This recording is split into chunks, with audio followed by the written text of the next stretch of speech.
Welcome to the Good Shepherd and the Child podcast, where we explore the spirituality of the Christian child using the method of catechesis of the Good Shepherd.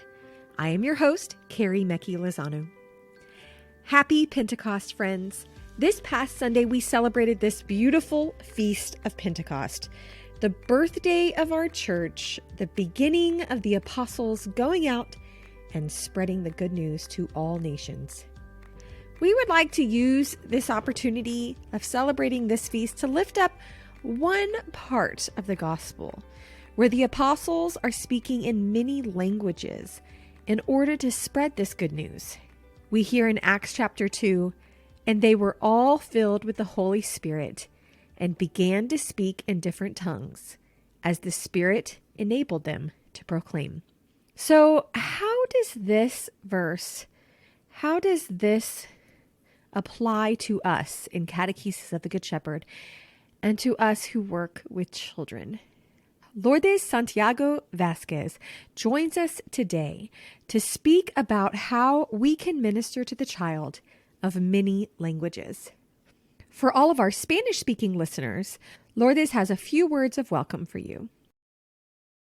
Vengan y vean el gran tesoro que tenemos aquí en la Catequesis de Buen Pastor, un lugar muy especial donde Dios verdaderamente se manifiesta de una manera tan poderosa que te hace sentir muy bienvenido. Ese es el método de Dios, de seguir al niño en este gran misterio. Y para aquellos que necesitan información en español sobre cursos, se pueden comunicar a la Oficina Nacional de la Catequesis de Buen Pastor. En inglés es CGS USA. Pueden buscar el enlace y ya entrar en esa aventura. Dios les bendiga. Lourdes, welcome to the Good Shepherd and the Child podcast. Thank you for joining us today. Thank you. Thank you. Lourdes, would you tell us a little bit about who you are and how you got involved with Catechesis of the Good Shepherd? Well, my name is Lourdes Vasquez or Santiago. I am from Puerto Rico. And in 1996, I came to a course formation in Gilbert, Arizona. And that's where my adventure began. I didn't want to come to this country, but I prayed that my husband would get a job here in the States, but I didn't want to come. So anyways, the Blessed Mother was the one. She's the one to blame in a good way. So I'm here because of that. I work for a parish in Gilbert, Arizona, St. Anne's. And I coordinate the program in Spanish, CGS in Spanish, which we call CBP, Catequesis del Buen Pastor. Mm-hmm. And I've been there for a long time, well, about 20 years. It's been a good work. That is a long time. That's 20 years of service. That's beautiful. Thank you for that. You're welcome. You're welcome. So you have two coordinators at your parish, one for English and one for Spanish. Yes. That's awesome. You must serve many children at your parish in that program. Yes, we do. We always serve whoever comes to our doors. We are ready and we have a good place. Very beautiful place, bilingual place. Well, I would love to speak to you about your work in not only bilingual atria, but also just children of any language. I know that here in America, and for our listeners that are from America, Spanish is probably the most predominant language alongside English that we would be serving. But we all know that there are numerous languages, and we have people listening from all over the world. So what you call the child of any language. So I would really love to dive into this concept with you. And I think it's really beautiful that we will be speaking about this right now in this season of Pentecost. But I heard that you have a really beautiful story that you could share with us to open us up in this conversation. Yeah, this is a story about a mom who came to our parish from Colombia. She registered her child for the CGS, and she had to attend a workshop, a parent workshop, and she did. But at the end of the meeting, she approached the coordinator and said to her that she needed all the information and all the materials in Spanish. And the coordinator didn't speak English. So she referred her to me. So I called her, and instead of giving her all the information in Spanish and all the paperwork in Spanish, I said, come and see. Come and see. So she came in and saw the place, a beautiful, fully bilingual place that we have, and she liked it. She liked it. And then the following week, she switched the child from English to Spanish. Mm. The child came into the first session, and he was serene. He adjusted well. He was happy. And at the end of the session, as they left, the child said to the mother, she spoke to me just like you do. So he was happy, and he remained there for the rest of the year. Why do you think that it was important for that child to be in an atrium where they were speaking the language that they speak at home? Because of mother tongue. I spoke to him using the mother tongue, and that's how we connected. Mm-hmm. That's how he felt happy in this place. Very welcome, very welcome. And that made the difference. That Mm-hmm. makes a big difference. Yes. Well, my family, we used to live in Haiti. We lived in Haiti for about 2 years, and in Haiti, we speak Haitian Creole. And then, of course, English is our mother tongue for my whole family. But while we were there, we were trying to learn to speak English speak Haitian Creole in order to serve the people that we were surrounded by. But that experience, one thing that experience really gave me was, one, it made me very much aware of the fact that my prayer language is my mother tongue. It is English. And so when I pray in my heart, or when I pray, when I get the most out of community prayer, it is in my mother tongue. And it made me very empathetic and aware of other people of other languages around me, whether it be Haitian Creole or Spanish or whatever, that they have that same draw as well. That when we want to talk to God, we're using a different part of our brain, a different part of our heart that makes us connect with Him in this specific way, that we need our mother tongue in order to do, rather than use a different part of our brain that we have to be thinking rather than feeling. So it totally makes sense to me that that child felt at home, felt at ease in a different way when he was encountering God in his own mother tongue. Yes. And it also gives this beautiful sense of, oh, I'm accepted. I belong here. Me and all of who I am, the way I look, the way I speak, my family dynamics, all of that is accepted through the language, partially through just the language that we are choosing to use to communicate with the child about God. Well, Lourdes, what do you think that this means for us, specifically in America, but it can be applied outside of America too, as our dynamics of our population have changed over time, and how we should respond to that?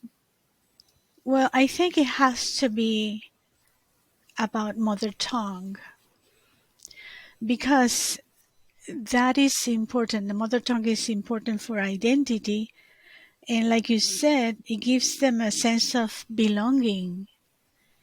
And this sense of belonging helps them to navigate in this melting pot here in the United States. So when these children speak mostly Spanish at home, it will help them be formed with strong roots. Mm-hmm. And And Sofia Cavalletti, she spoke about this. She said, and I quote, "We want to belong to a family, to a country, to a culture. On this topic, we need to learn a lesson from nature. In nature, there are many trees, small ones, big ones, and in order to be alive, they have to strictly observe a rule. The breadth of the foliage has to correspond to the size of the roots. If there's no balance between the foliage and the roots, the tree will fall down and die." So in the human being, the roots are our traditions. The foliage, the capacity of being open to wider and wider horizons.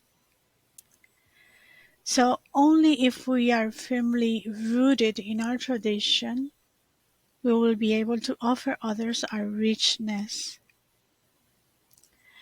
And it's important that when we honor their language, whatever language there is, it helps them to feel better about themselves. Mm-hmm. And we're talking about self-esteem. Mm-hmm. And what an important thing for in the church that be where they receive that sense of belonging and that sense of self-confidence or building their self-esteem, that they find that in the church, they find that in their relationship with God. I believe that is one of those root things that all of us as humans are seeking, is that feeling of belonging, that feeling of I am worthy. And if I find that in God, then that's where I'm going to, that it will create a deeper connection between myself and that in which it gives it to me. Yeah, as a matter of fact, that is what the families that come from South America or any other part, they look for that. They Mm-hmm. look for a church that speaks their language so they can feel welcome, Mm-hmm. just as Jesus would welcome anyone, right? Mm-hmm. They want to make sure that's the first thing that they do. They find a church that they feel comfortable with so they can pray, sing, celebrate, all that together as a family. Yeah. Yeah. So if they recognize the language, if they recognize the music, if they recognize what they see or the celebrations or how things are celebrated, that makes them Mm-hmm. feel more welcome, more comfortable, more like they belong.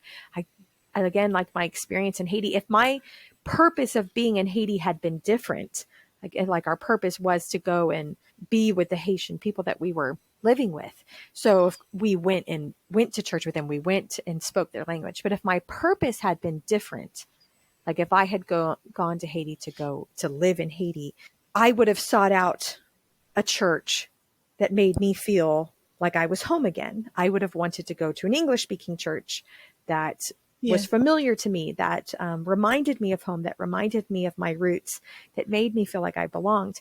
So that totally makes sense that is what we are seeking, and not just in language, but in what we see, in the images that we see, in the celebrations that are celebrated, and how we are welcomed in the community. All of that has an effect on how comfortable somebody can be. Yes. And they truly see the church as a mother. Mm, That's what they look for. Their mm. mother. Well, Lourdes, what other reasons do you think that a Hispanic family or another minority family might Hmm. choose a Spanish atria or a non-English speaking atria for their children? Well, there are several reasons why they come to the Spanish atrium. I have heard from parents that they come because they want to maintain their culture.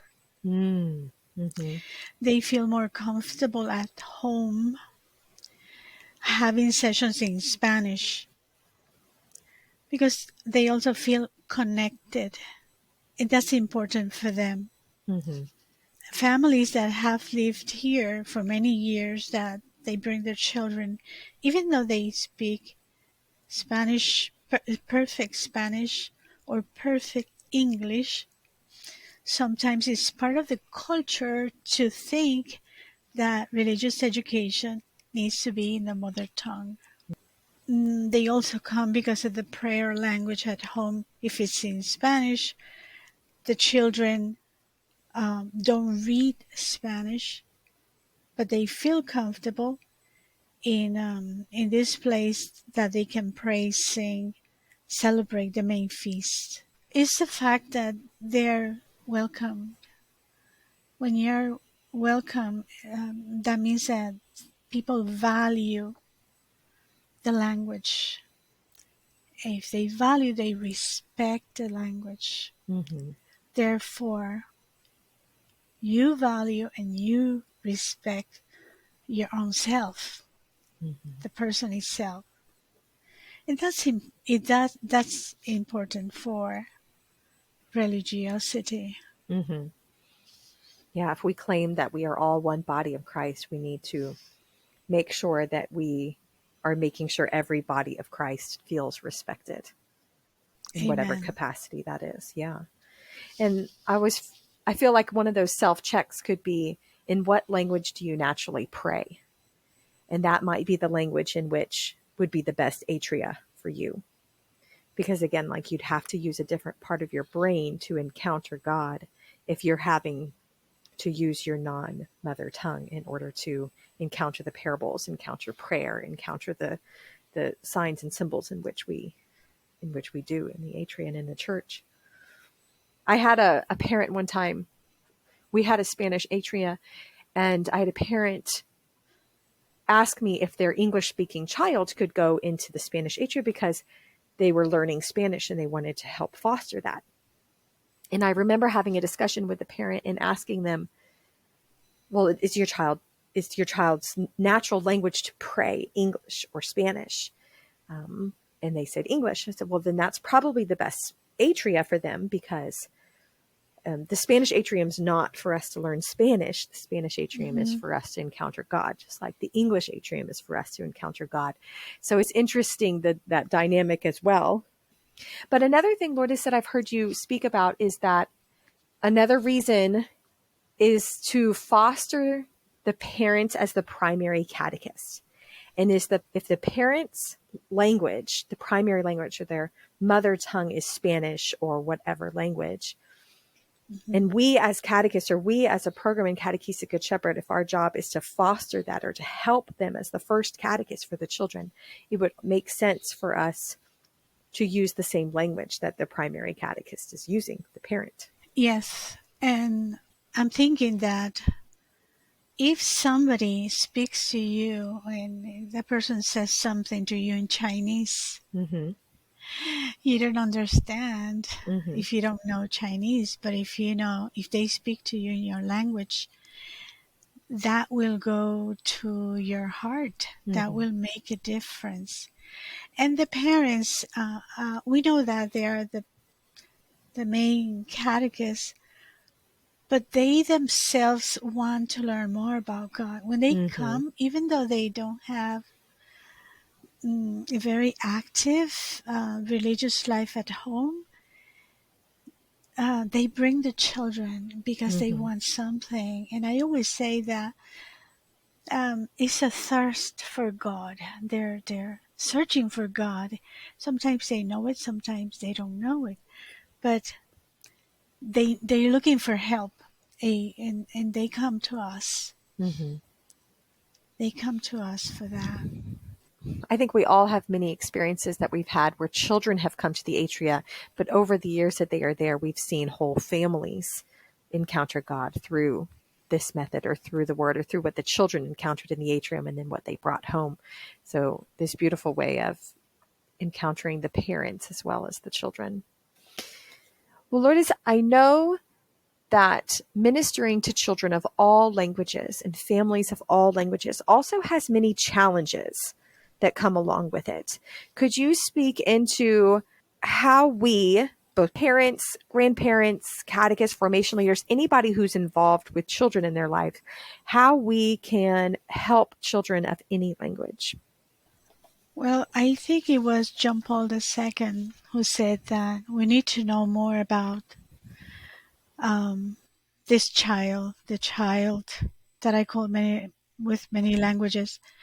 We need to know more about experts on humanity. That's what he said.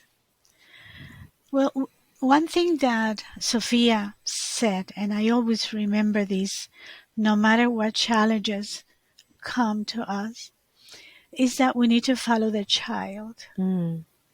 And that's why Jesus says, let them come, welcome them. So whatever language there is, the familiar language, we need to honor that. Mm-hmm. In Arizona, we have had many challenges. I'll tell you two Mm-hmm. examples. Some years ago, we had 1,800 children in our community who either spoke English or Spanish or were bilingual. Mm-hmm. That's when Arizona implemented the law 1070. Mm-hmm. That's the immigration law.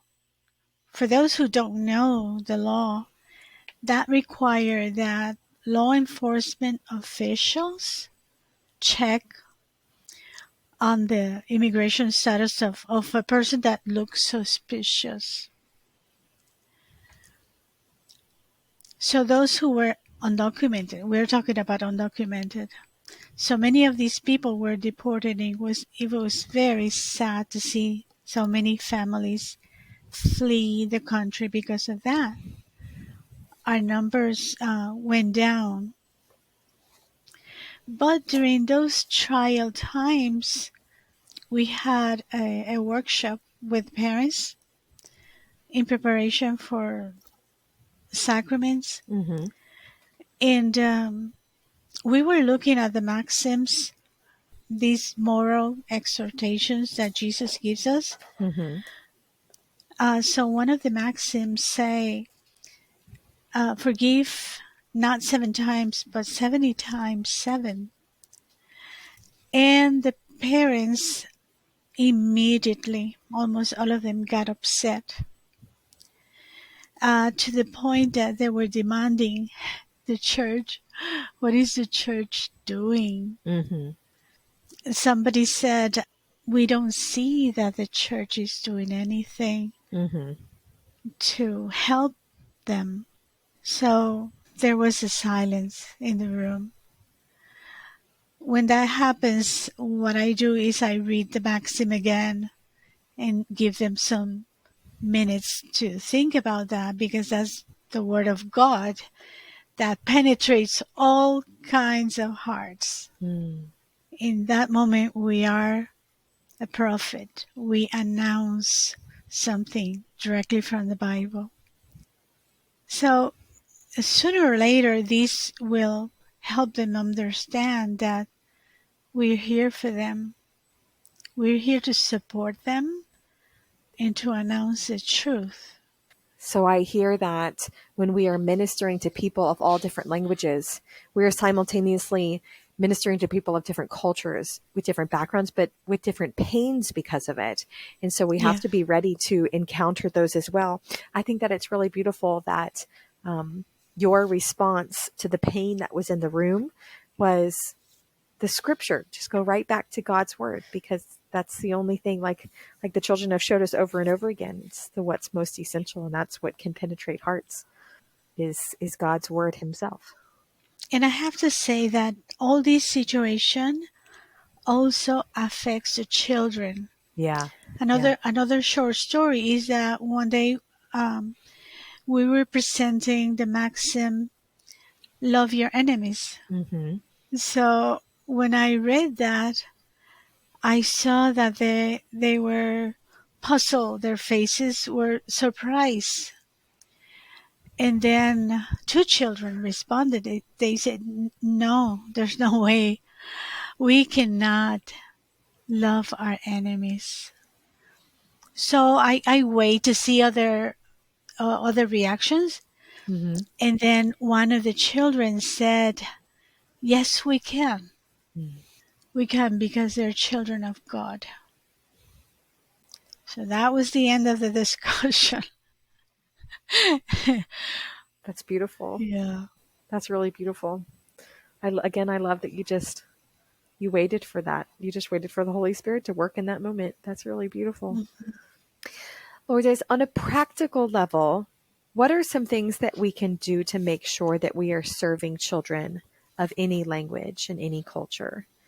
So what, like you said that you have an atria that has 2 languages in the one atrium. Yes. So what does that look like? How can we make sure that we are serving children of any language that is before us? Okay, well, the main principle is it's a Montessori principle, is to have a prepared environment. Mm-hmm. If you are receiving children from China, you should have at least, a Bible in Chinese, a few words or material, whatever. But for the Spanish, because that's the main population that we receive, besides the English, of course, it's fully bilingual.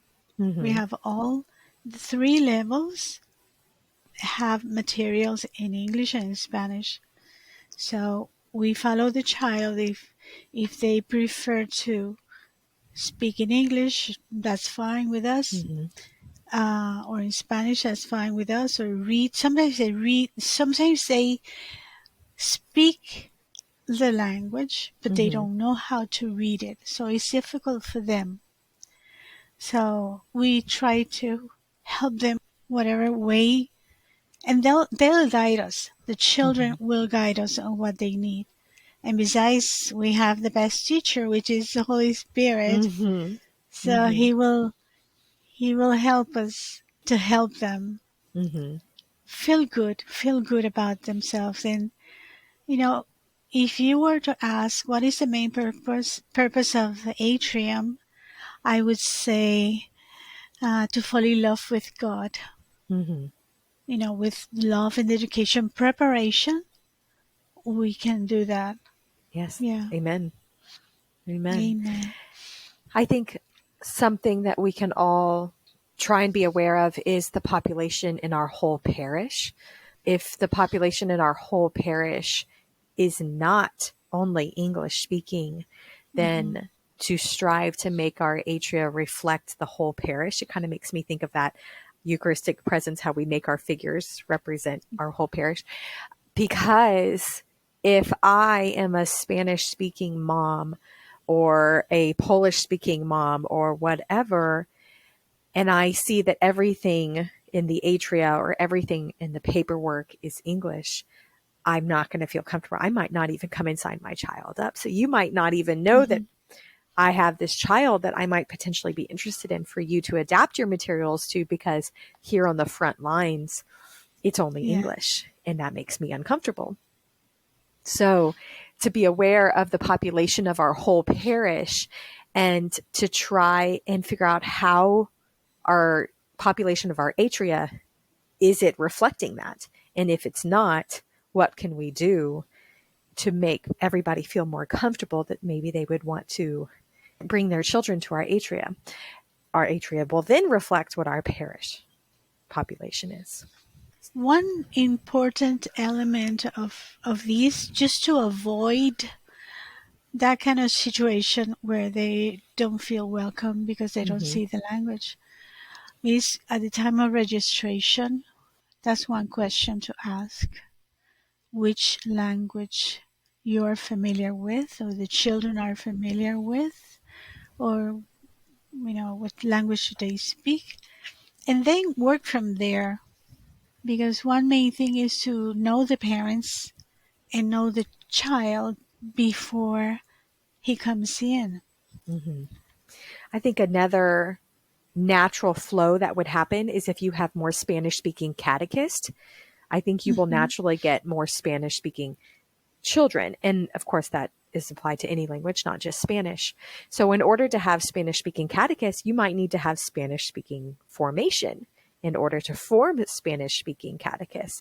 Maybe there are people who would be very interested in participating in formation, but they only speak Spanish or only speak Polish or whatever. And so we need to be able to adapt our formation in order to serve that population as well. And that will make a difference, big difference, Mm-hmm. because the information that they receive will form them. Mm-hmm. And eventually, that will transform them in good, dedicated catechists to serve God and the children. So that will be, a big difference. That will make a big difference.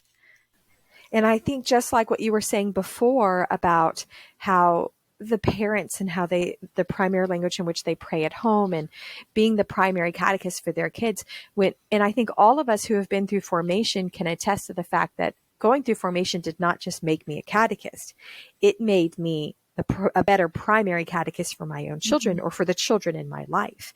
And so when we are forming people of any language, forming the adults of any language, then we are forming the primary catechists of any language as well. And so it forms the prayer life in the home as well. Yeah, there's a connection between the language used and what's spoken at home.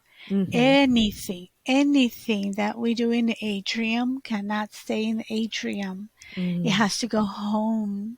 So it can be lived at home and eventually in the greater, the church and then society. It truly, formation in their language makes a difference. It really does. Both for adults and children, yeah. Yes. And I think this brings us back full circle to this beautiful season of Pentecost that we are in. We had these apostles who were being formed by Jesus, kind of like in our atrium, but that Jesus did not want them to just stay there. He wanted them to go out. And we see in these verses that we always read every year with the children. Let's see, Acts chapter 2, verses 1 through 12, about how when the Holy Spirit came upon them, then they were able to speak in all these different languages. And I think that is a beautiful example that God is giving us, that he didn't want his apostles to just go and serve the people of their primary language. He wanted them to go and serve and speak about Jesus to the child of any language. Amen. That's very powerful. It is very powerful. And he chose that way to communicate this mystery, because it's a mystery. It's a light that penetrates mysteries. This kindness, this love of God, it truly brings great joy.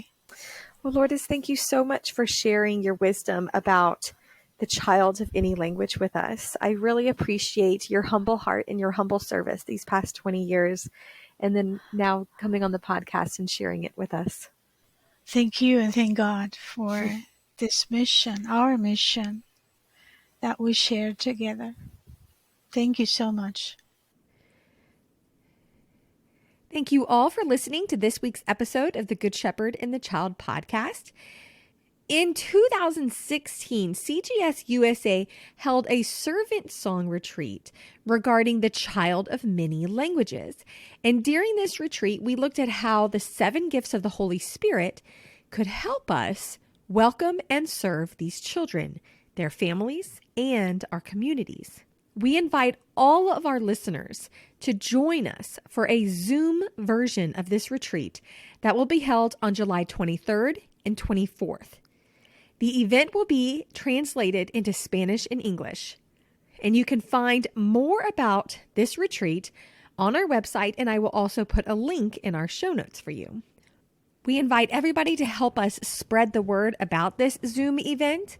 We would love to have as many people as possible join us for this unique experience. This summer, we will be again doing a summer book study of the first few chapters of Life in the Vine, The Joyful Journey Continues by Rebecca Roitsevich. You can go back to episode 26 and hear Rebecca speak about this book. And so we are just going to be doing the first few chapters, but Our goal is to hit all the chapters on the podcast at some point. They just won't be done simultaneously. You could go back to episode 33 and listen to Rebecca speak about chapter 7, which is on moral life in the kingdom of God. So get a group of friends together. Y'all can purchase the book in bulk and then get just one flat rate shipping and read the chapters together. We'll have some discussion questions for you and dive into this beautiful new gift that we have. I will put a link to how to purchase this book again in our show notes. This podcast is sponsored by the United States Association of Catechesis of the Good Shepherd. We would like to thank all the contributing members because you are making this podcast possible. If you would like to know more about Catechesis of the Good Shepherd, or if you would like to become a member, please go to cgsusa.org. Thank you all for listening. We will see you in 2 weeks. Go and fall more deeply in love with God.